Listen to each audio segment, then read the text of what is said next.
Nature of matter, matter के बारे में बता रहे हैं, पदार्थ के बारे में, नेचर ऑफ मैटर। तो मैटर किसे कहते हैं? मैटर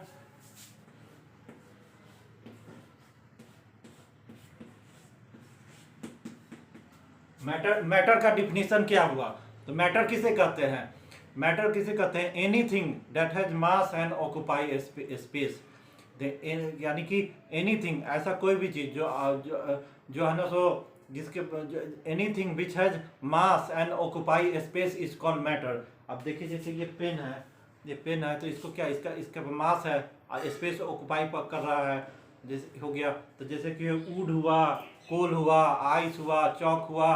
एग्जाम्पल, आप everything around us is matter. हम लोग के सामने जो भी चीज़ आप देख रहे हैं, सब कुछ ना कुछ मैटर ही है। तो एनी, अब जैसे कि है ना कि मिल्क हुआ, जूस हुआ, वाटर हुआ, ये सब क्या, जितना भी लिक्विड है ये सब भी है ना, सो मैटर ही है। और जितना भी सॉलिड हुआ, जैसे कि हुआ वुड हुआ, कोल हुआ, आइस हुआ, अब हम जितना भी सॉलिड चीज देख रहे हैं ये सब भी मैटर होता है। ये लिक्विड हुआ, तो फिर हुआ, फिर गैसियस हुआ, जैसे हाइड्रोजन हुआ, ऑक्सीजन हुआ, कार्बन डाइऑक्साइड, नाइट्रोजन, ये सब भी मैटर है। तो anything which has mass and, matter का क्या डिफिनेशन हुआ? Anything which has mass and occupy space is called matter. तो मैटर, तो classification of nature of matter.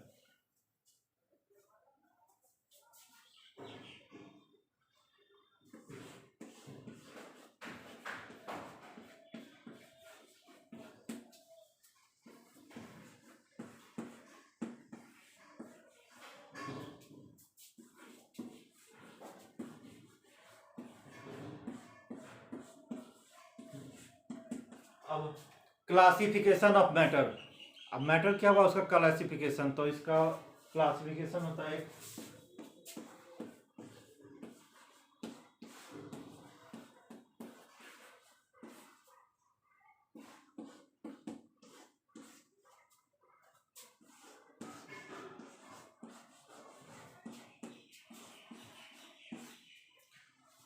तो क्लासिफिकेशन ऑफ मैटर, तो इसको क्लासिफिकेशन, एक होता है फिजिकल क्लासिफिकेशन और दूसरा होता है chemical classification.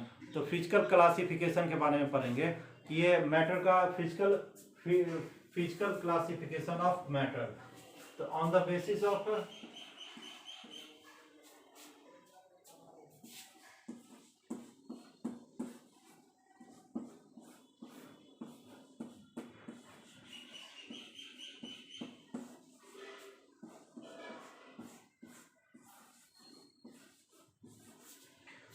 Physical classification of matter.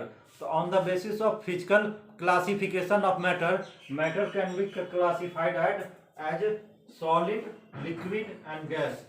तो फिजिकल क्लासिफिकेशन क्या होता है को करेंगे तो ये होगा, matter solid, liquid and gas आता है। गैस में विभाग तीन पार्ट में बट जाता है।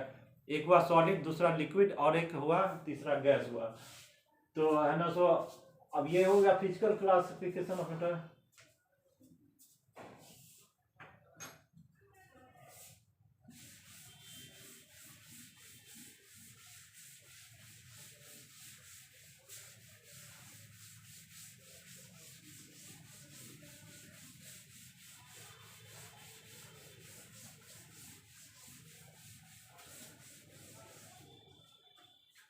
फिजिकल क्लासिफिकेशन ऑफ मैटर हो गया। तो अब है ना,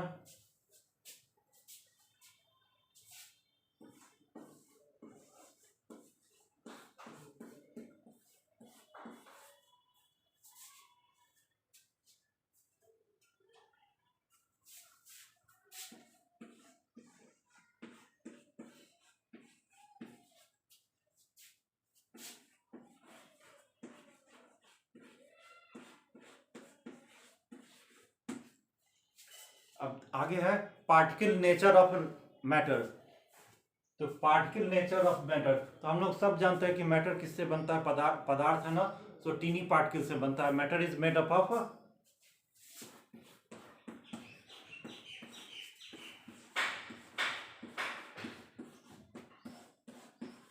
मैटर कैसे बनता है? टीनी पार्टिकल से। Matter is made up of tiny particles.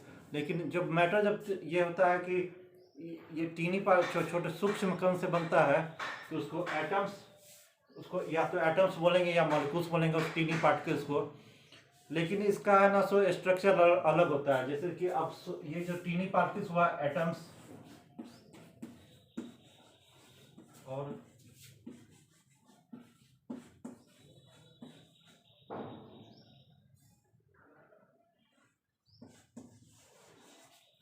Atoms और मॉलिक्यूल्स के बाद इसका है ना सो सॉलिड में अलग होता है स्ट्रक्चर, लिक्विड में अलग और गैस में अलग। तो क्या होता है पार्टिकल, देखिए पार्टिकल नेचर ऑफ मैटर।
तो आगे देखिए, ये आपको बता रहे हैं, ये हुआ सॉलिड, सॉलिड हुआ, सॉलिड का स्ट्रक्चर हुआ, ये लिक्विड का स्ट्रक्चर हुआ, और ये गैस का स्ट्रक्चर हुआ।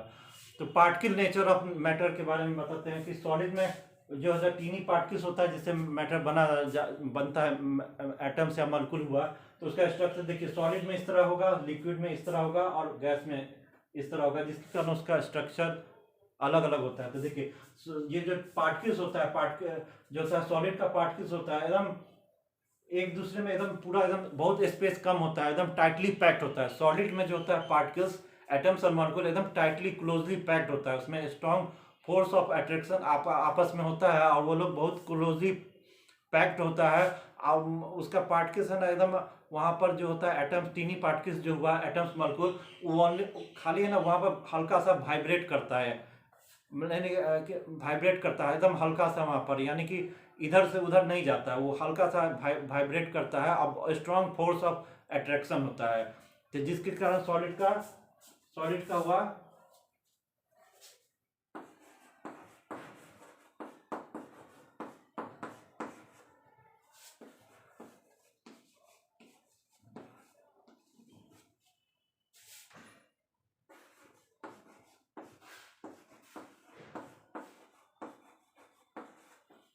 देखिए, तो सॉलिड का होता है जो होता है कि शेप है ना डिफिनिट होता है, शेप डिफिनिट शेप होता है, और वॉल्यूम भी उसका डिफिनिट होता है, वो चेंज नहीं होगा, इसलिए कि उसका जो पार्टिकल्स होता है एटम मॉलिक्यूल एकदम क्लोजली टाइटली पैक्ड होता है, और खाली वहाँ हल्का से वहाँ पर वाइब्रेट कर पाता है, और यहाँ से वहाँ नहीं जा सकता है, और स्ट्रॉन्ग फोर्स ऑफ अट्रैक्शन होता है। तो ये पार्टिकल नेचर ऑफ मैटर ये कहता है कि इसके कारण सॉलिड का शेप है ना definite, solid has definite shape and volume, और रिजिड होता है, सॉलिड रिजिड। अब देखिए जैसे आयरन हुआ, चौक हुआ, कॉपर हुआ, ये वुड हुआ, ये सब का शेप है ना एकदम चेंज नहीं हो सकता है, उसके लिए फिर एक्सटर्नल ज़्यादा प्रेशर करना होगा, कोई आरी से काटना होगा तब, नहीं तो नॉर्मली है ना उसका चेंज नहीं होता है। सॉलिड है डिफिनिट शेप एक ही जैसा रहेगा, वॉल्यूम भी होगा, चेंज नहीं होगा।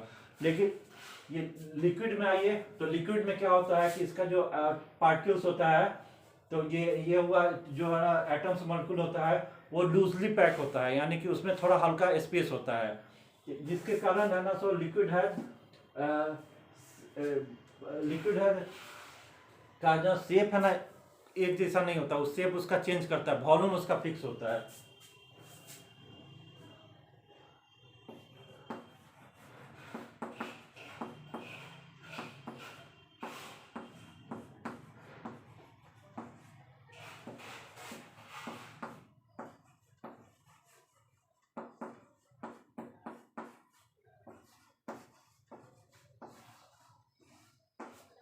तो लिक्विड का होता है कि है ना सो शेप है ना एक जैसा, जैसे फिक्स वॉल्यूम, वॉल्यूम उसका फिक्स होता है, शेप है ना सो फिक्स नहीं होता है। सॉलिड है ये लिक्विड है definite volume but do not have definite shape. Liquid का शेप डिफिनिट नहीं होता है, वॉल्यूम रहता है। अब वो लिक्विड है ना तो जिस कंटेनर में रख दीजिएगा उसी का शेप होगा। जैसे जग में रख दीजिए, एक गिलास जग में रख दीजिए तो जग का शेप ले लेगा। जैसे वाटर या मिल्क हुआ, लिक्विड हुआ, उसको जग में रख दीजिए तो जग का शेप ले लेगा। गिलास में रख दीजिए तो गिलास का शेप ले लेगा। या कोई बड़ा किसी बड़ा बर्तन में रख दीजिए, सुराही में रख दीजिए तो फिर उसी का, नहीं कि जिस बर्तन में रखिएगा उसी टाइप का शेप होता है। तो solid had definite volume but do not definite shape. और फिर गैस में होता है, उसका पार्टिकल्स होता है, एटम मॉलिक्यूल्स होता है, वो बहुत ही वीक फोर्स ऑफ अट्रैक्शन होता है, बहुत ही लूजली पैक्ड होता है। तो गैस हैज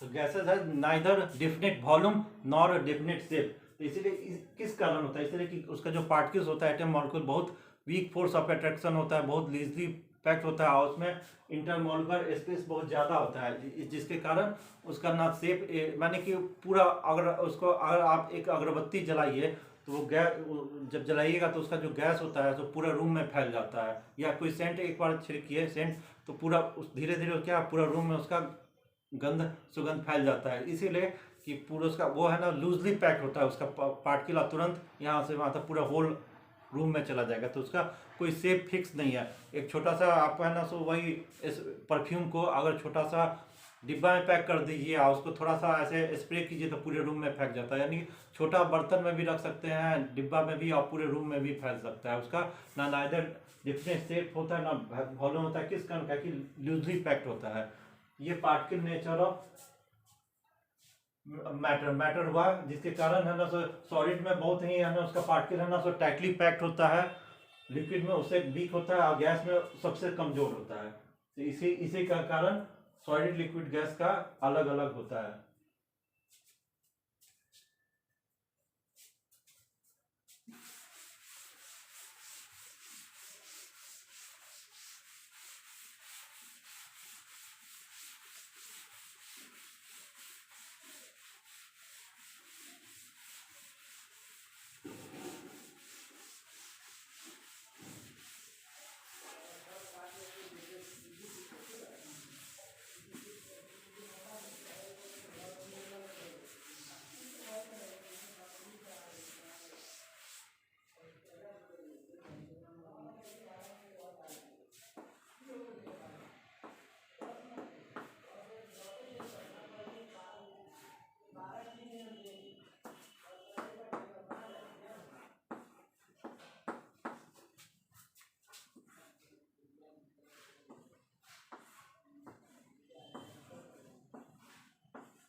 देखिए तो थ्री स्टेट्स ऑफ मैटर जो हुआ, solid liquid and gas.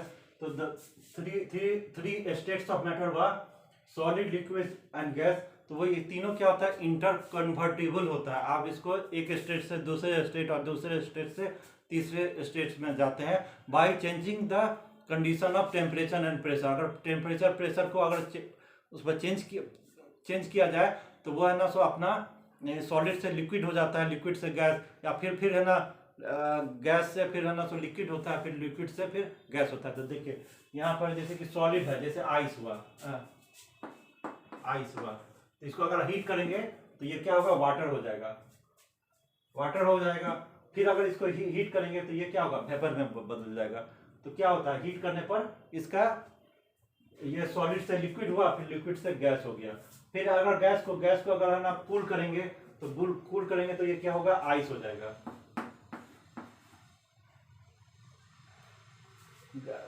Liquid हो जाएगा आइस नहीं। फिर गैस है, गैस को अगर अगर कूल करेंगे वेपर को अगर कूल करेंगे तो क्या होता है, फिर लिक्विड में होगा, वाटर हो जाएगा।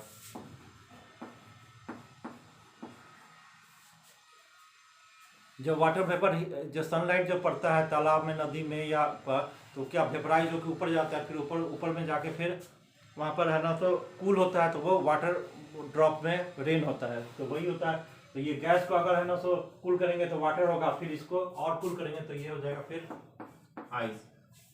तो all the three states of matter are इंटरकन्वर्टिबल।